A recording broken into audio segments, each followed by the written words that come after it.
লালমনিরহাটের কালীগঞ্জ উপজেলার কাকিনা বাজারে এম মনসুর মার্কেটের ব্যাংকের লোন পরিশোধ করতে না পারায় নিলামের মাধ্যমে মালিকানা বদল হয়েছে।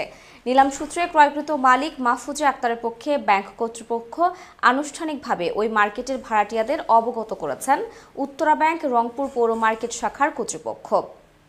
সোমবার দুপুরে উপজেলার কাকিনা বাজারের এম মনসুর মার্কেটে উত্তরা ব্যাংকের দুইজন কর্মকর্তা নোটিশ মার্কেটের ব্যবসায়ীদের প্রদান করেন। সেখানে মাহফুজা আক্তারের সাথে মালিকানা বিষয়ে নতুন করে চুক্তির নির্দেশনা প্রদান করা হয়েছে। এ অবস্থায় ব্যাংক কর্তৃপক্ষ ওই স্থাপনার অন্যান্য ভাড়াটিয়াদের আনুষ্ঠানিকভাবে মালিকানা বদলের নোটিশ প্রদান করেন। এ বিষয়ে উত্তরা ব্যাংকের রংপুর পৌর মার্কেট শাখার ম্যানেজার রুহুল আমিন বলেন, আমিনুর রহমান আমাদের ব্যাংক শাখা তাদের এ মনসুর মার্কেট মর্গজে ঋণ গ্রহণ করে। সময়মতো ঋণ পরিশোধ করতে না পারায় তার মার্কেট নিলামে ওঠে। এটা সিকিউরিটি হিসেবে আমরা টাকাটা দিছি। এটা আমাদের কাছে স্ট্যাম্প সবই আছে।